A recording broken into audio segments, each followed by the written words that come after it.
Dans cette vidéo, nous explorerons une question intrigante qui surgit souvent lorsque nous ne pouvons pas nous empêcher de penser à quelqu'un.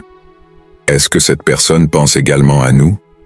Tout au long de cette présentation, nous démêlerons les raisons derrière ce phénomène et nous examinerons quelles actions vous pourriez envisager, surtout si vos sentiments sont d'ordre romantique. Restez jusqu'à la fin, car je partagerai une technique efficace pour bloquer énergétiquement ces pensées et attirer cette personne vers vous. Nous avons tous vécu cela à un moment donné, peu importe nos activités quotidiennes, que ce soit au travail ou en étudiant, il y a quelqu'un qui occupe constamment nos pensées. Cette pensée persistante peut devenir agaçante, et malgré nos efforts pour rediriger notre énergie et nous concentrer sur d'autres choses, l'image de cette personne apparaît de manière surprenante et inattendue. Une question courante est de savoir si cette personne pense aussi à nous, ou si nous sommes les seuls à ressentir cette connexion. L'énergie fonctionne à un niveau où tout est interconnecté. Einstein a décrit ce phénomène comme un enchevêtrement quantique. Ce lien énergétique suggère que des éléments séparés par de grandes distances peuvent encore s'influencer et se connecter de manière inhabituelle. Cela se produit parce que la source d'énergie ne connaît ni le temps ni l'espace, elle est purement énergétique. Ainsi, même si vous êtes à l'autre bout du monde, quelqu'un peut constamment être dans vos pensées.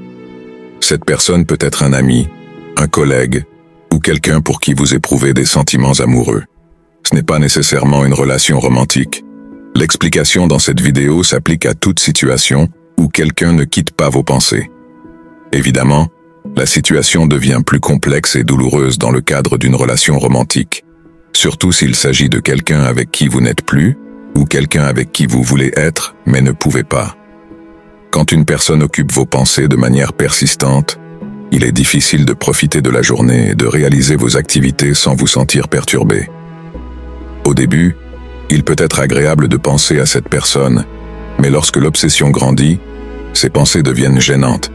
Cette obsession peut générer des sentiments de culpabilité, de confusion et d'incapacité, vous amenant à vous demander si cette personne pourrait aussi penser à vous.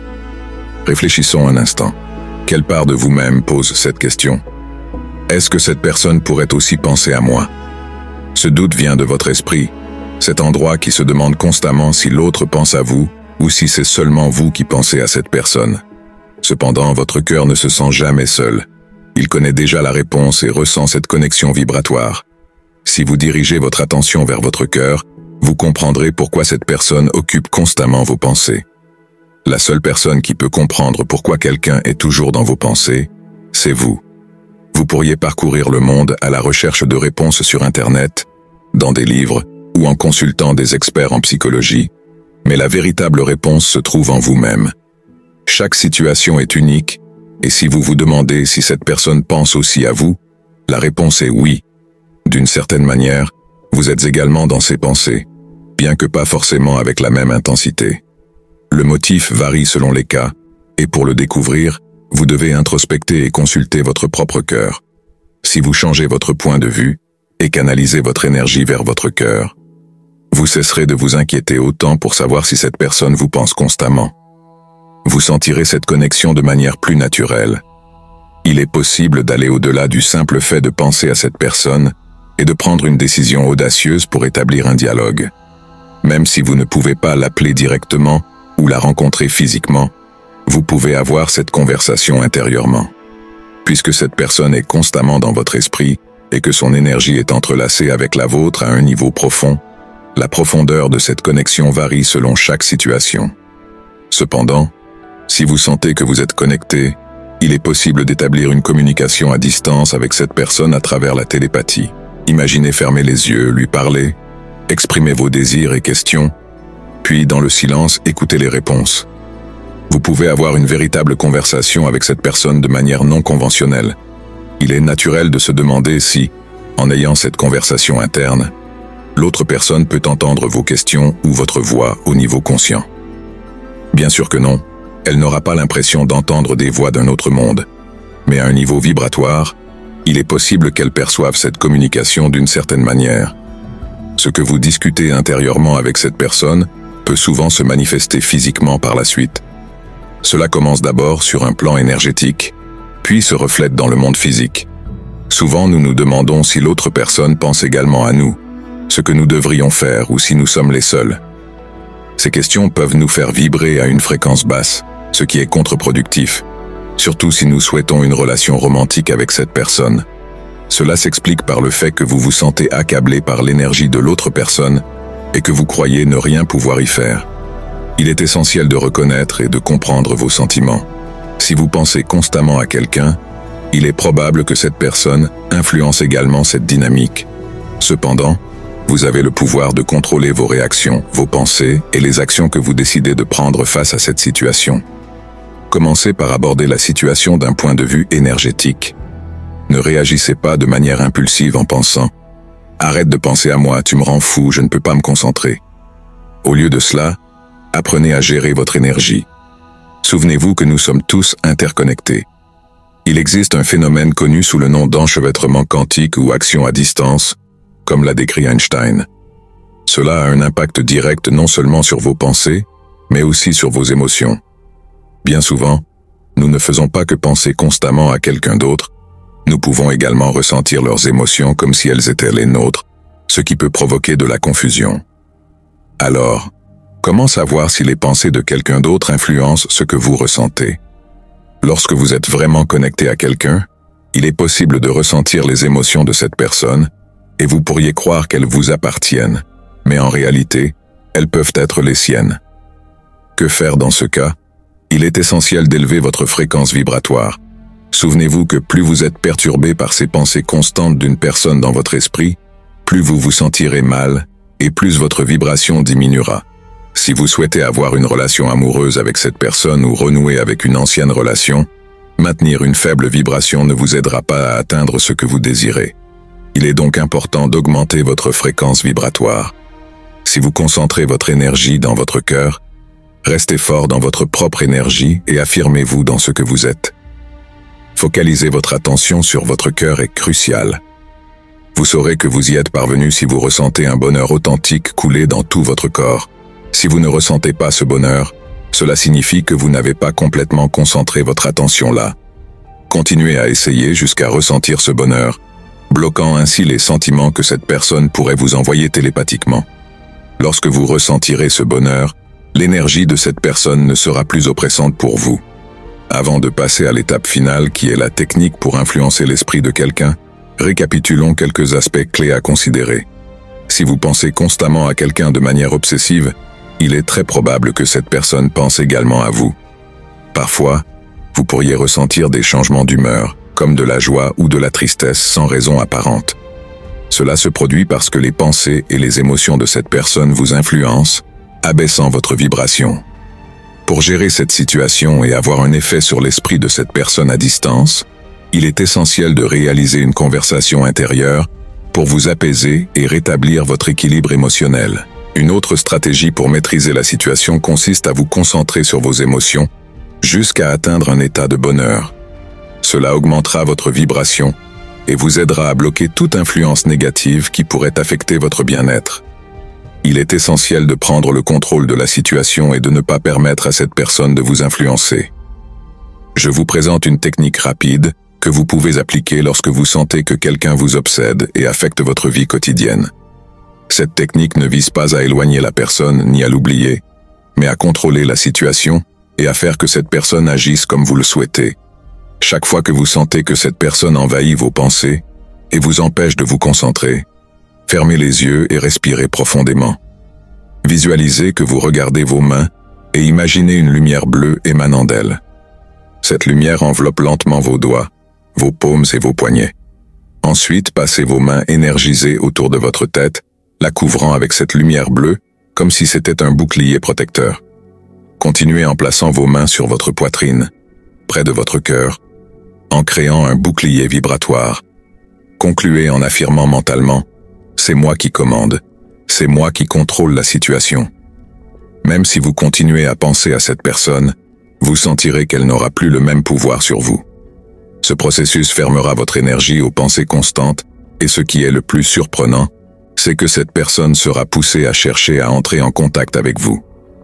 Si auparavant elle ne faisait que penser à vous et vous faisait penser à elle, maintenant elle prendra l'initiative de vous exprimer ce qu'elle désire réellement. Si vous souhaitez approfondir vos connaissances sur les relations sociales, abonnez-vous à notre chaîne. Continuons. La quête de reconquête, qu'elle soit amoureuse ou personnelle, est une expérience universelle et puissante. Lorsqu'une relation s'effrite ou qu'une personne s'éloigne, il est naturel de vouloir la faire revenir. Mais pour y parvenir, il ne s'agit pas simplement de convaincre l'autre, de le persuader par des mots ou des promesses. La vraie reconquête commence toujours par soi-même. Première étape, la reconquête de soi. Si tu veux reconquérir quelqu'un, la première règle est simple. Il faut d'abord te reconquérir toi-même. Pourquoi? Parce que la personne que tu es aujourd'hui, celle qui veut retrouver l'amour ou attirer cette personne, est peut-être celle qui a involontairement poussé l'autre à partir. Non pas parce que tu as mal agi, mais peut-être parce que, sans t'en rendre compte, tu n'étais pas aligné avec ton plein potentiel. Prendre du recul est essentiel. Ce n'est pas un signe d'abandon, mais une pause nécessaire pour réévaluer la situation. Demande-toi, sincèrement, qu'est-ce qui dans ta vie pourrait être amélioré? Est-ce ta confiance en toi, ta capacité à communiquer, ta vision de l'avenir? Les philosophes stoïciens, tels que Marc Aurèle ou Épictète, parlaient de l'importance de la maîtrise de soi. Pour eux, tout commence par le contrôle de notre propre esprit et de nos propres actions. Ce n'est pas l'extérieur ni les autres qui doivent influencer notre paix intérieure. Comme Marc Aurèle l'a écrit dans ses Pensées pour moi-même, tu as pouvoir sur ton esprit, pas sur les événements extérieurs. Réalise cela et tu trouveras la force. Appliquons cela à une reconquête. Tu ne peux contrôler l'autre personne, ses choix ou ses émotions. Ce que tu peux maîtriser, c'est ta propre transformation. Deuxième étape, deviens la meilleure version de toi-même. La plus grande erreur que l'on fait dans une reconquête est de croire qu'il suffit de prouver son amour ou d'adopter des comportements spécifiques pour que l'autre change d'avis. Non, ce qui attire réellement les autres vers toi, c'est la personne que tu deviens. Si tu passes ton temps à courir derrière quelqu'un, tu projettes un besoin de validation, une dépendance émotionnelle qui finit souvent par repousser l'autre. Il est temps de mettre toute ton énergie sur toi-même. Imagine un instant devenir la version la plus accomplie de toi-même, celle que tu as toujours rêvé d'être. Commence par identifier les domaines de ta vie que tu aimerais améliorer. Est-ce ta carrière, ta santé physique, ton développement personnel, tes relations sociales? Prends chaque domaine un par un et pose-toi cette question. Comment puis-je exceller ici? Santé physique, prends soin de ton corps car il est l'outil principal à travers lequel tu vises tes objectifs. Change tes habitudes alimentaires, fais du sport, améliore ton endurance et ta posture.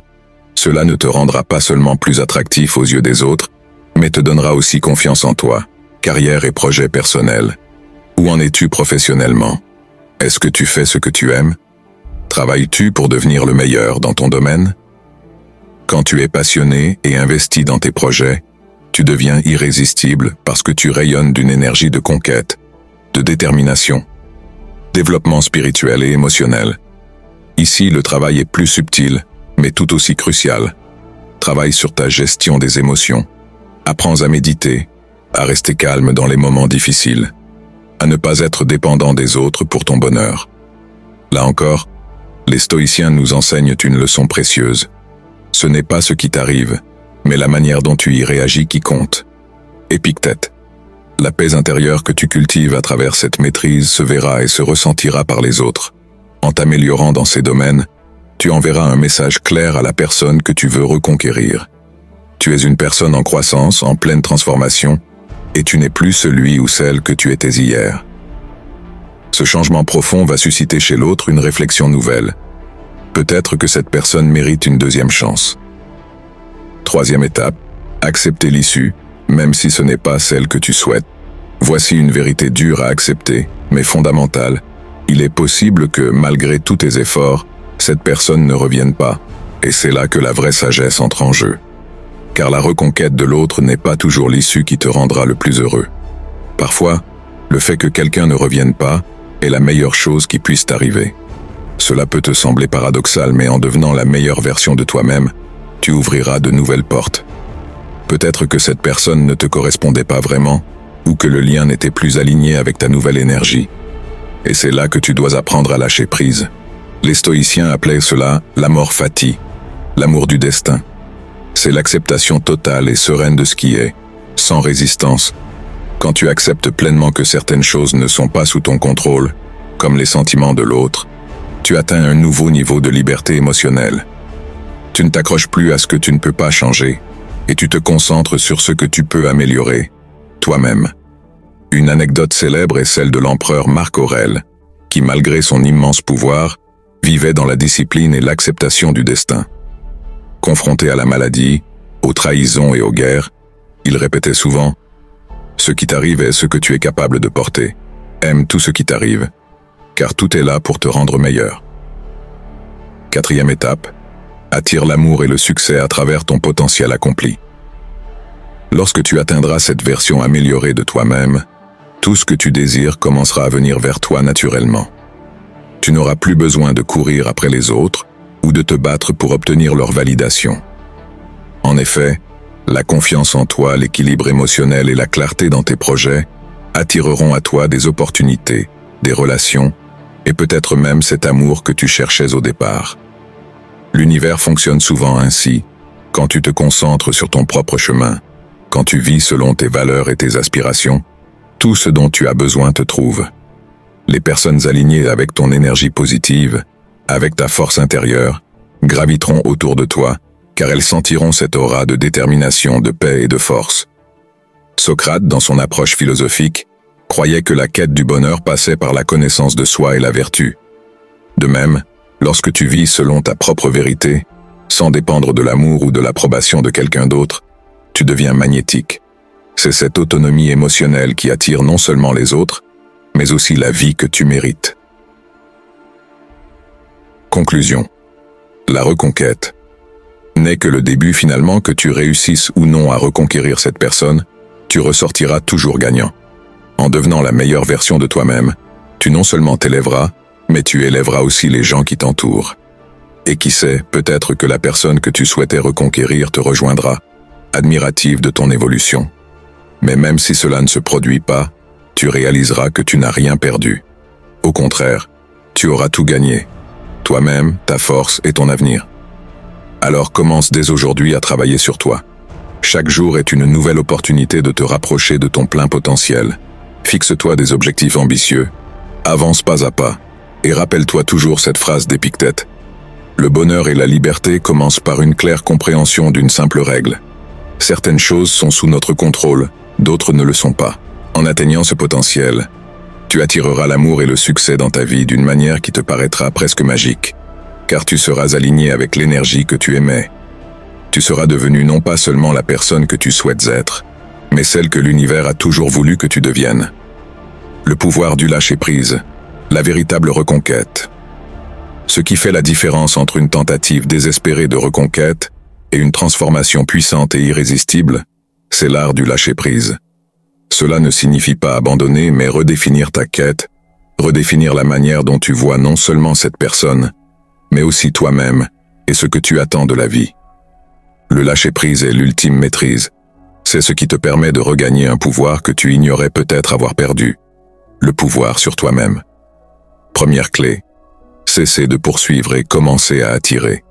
Quand tu poursuis quelque chose avec acharnement, tu envoies un message puissant à l'univers, mais pas celui que tu espères.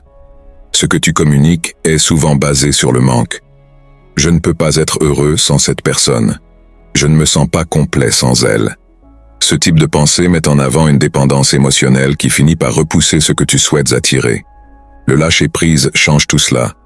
C'est la transition entre la poursuite effrénée de ce que tu penses vouloir et l'attraction naturelle de ce qui est vraiment fait pour toi. Cela implique de cesser de vouloir forcer les choses et de commencer à faire confiance à l'ordre naturel des choses. Pense à un aimant. Un aimant n'a pas besoin de courir après ce qui l'attire. Il émet simplement une force naturelle, irrésistible, qui attire à lui ce qui est en résonance avec son énergie. Deviens cet aimant. Et pour cela, cesse de t'obséder sur ce que tu veux obtenir, que ce soit cette personne, cette relation, ce rêve, et commence à te concentrer sur ce que tu veux devenir. Les stoïciens enseignaient que le contrôle de soi est le chemin vers la liberté, et cela ne peut pas être plus vrai dans le cadre d'une reconquête. Imagine que tu arrêtes d'essayer de contrôler les pensées, les émotions ou les actions de l'autre. Imagine que tu te focalises uniquement sur ton propre développement. Non seulement tu te libères d'un poids émotionnel, mais tu deviens immédiatement plus attirant. Car rien n'est plus puissant que quelqu'un qui rayonne de confiance en soi sans avoir besoin de validation externe. Deuxième clé. L'énergie que tu mets dans le monde est celle que tu reçois. Quand tu comprends que l'énergie que tu émets est celle qui te revient, tu commences à changer ton état d'esprit. Si tu vibres sur des fréquences de peur, de manque ou de désespoir, l'univers te renverra exactement cela. Des situations qui reflètent ce manque et cette insécurité. Mais lorsque tu choisis de vibrer sur une fréquence de confiance, d'accomplissement et d'amour-propre, le monde répond de manière totalement différente. Ce que tu donnes, tu le reçois. Rappelle-toi de cet adage stoïcien. Ce n'est pas ce qui t'arrive qui compte, mais comment tu y réagis. Ton attitude intérieure détermine tout. Une relation, tout comme un projet de vie, se construit sur cette même loi d'attraction. Si tu te sens vide ou désespéré, tu ne feras qu'attirer davantage d'éléments qui alimenteront cette sensation de manque. Renverse la dynamique. Au lieu de chercher à obtenir quelque chose ou quelqu'un, pose-toi la question. Qu'est-ce que je veux donner au monde? Qu'est-ce que je veux offrir dans cette relation ou à celle qui viendra? Quand tu commences à donner avec abondance, que ce soit ton temps, ton amour, ton énergie, sans attendre de recevoir en retour, tu crées un espace pour l'abondance. Les gens, les situations, et oui, même cette personne que tu désires peut-être, seront naturellement attirés par cette énergie nouvelle et positive. C'est l'essence même du lâcher-prise. En lâchant l'idée que tu dois absolument posséder ou récupérer quelque chose, tu permets à cette chose ou à quelqu'un de venir à toi librement. Troisième clé, si cela ne fonctionne pas, tu restes gagnant. L'un des principes les plus puissants du stoïcisme est la compréhension que certaines choses sont simplement hors de ton contrôle. Ce qui se passe à l'extérieur de toi, que ce soit les actions de cette personne, ses sentiments ou ses décisions, n'est pas sous ton emprise directe. Ce que tu peux contrôler, en revanche, c'est ta réaction, ta croissance, ton évolution personnelle. Et c'est là que tu gagnes, quoi qu'il arrive. Si cette personne que tu cherches à reconquérir ne revient pas, comprends ceci, ce n'est pas un échec. En fait, ce sera probablement l'une des meilleures leçons que tu pourras tirer de ta vie. Pourquoi? Parce que ce que tu es en train de bâtir en toi-même, cette version de toi plus forte, plus sereine et plus accomplie, ne pourra jamais être perdue. Ce que tu deviens est ton bien le plus précieux, et personne ne pourra te l'enlever. Pense à l'empereur Marc Aurèle, qui malgré son immense pouvoir vivait chaque jour comme un humble élève de la vie. Il a souvent été trahi par ceux en qui il avait confiance, confronté à des guerres qu'il n'avait pas choisies, et trahi même par certains de ses proches. Mais au lieu de se lamenter ou de chercher à contrôler ce qu'il ne pouvait pas changer, il s'est concentré sur ce qu'il pouvait maîtriser, lui-même, son esprit, ses actions. C'est dans cette philosophie qu'il a écrit l'une de ses citations les plus célèbres. La perfection du caractère est de vivre chaque jour comme si c'était le dernier, sans précipitation, sans apathie, sans prétention. Que cette relation réussisse ou non, tu dois te rappeler que chaque jour compte et que la personne la plus importante que tu dois impressionner, c'est toi-même. Quatrième clé, la liberté et l'amour viennent en se réalisant soi-même. Nous avons souvent tendance à penser que l'amour, la réussite ou les autres viennent nous combler. Mais en réalité, l'amour véritable, qu'il vienne de quelqu'un ou de toi-même, naît de l'accomplissement personnel. Ce n'est pas un cliché, c'est une réalité que les plus grands penseurs et leaders ont comprise depuis des millénaires. En te réalisant, tu envoies un message au monde. Tu es déjà entier, déjà accompli. Tu n'as pas besoin d'une autre personne pour te compléter. Et c'est là que la magie opère, car quand tu vis dans cette plénitude, les autres le ressentent. Ils voient en toi non pas un manque à combler, mais une énergie vibrante à laquelle ils veulent se connecter. Pour attirer non seulement l'amour, mais aussi les opportunités et le succès dans ta vie, tu dois d'abord investir en toi. Comme le dit un proverbe ancien, tout ce que tu cherches à l'extérieur se trouve déjà en toi. Lorsque tu te réalises que tu vis pleinement aligné avec tes valeurs, les bonnes personnes viendront naturellement à toi. Dernière clé, le bonheur est dans le cheminement, pas dans l'objectif. La plus grande leçon à retenir est que le bonheur n'est pas dans la conquête finale, qu'il s'agisse d'une personne ou d'un objectif. Le bonheur est dans le cheminement, dans la façon dont tu te transformes jour après jour.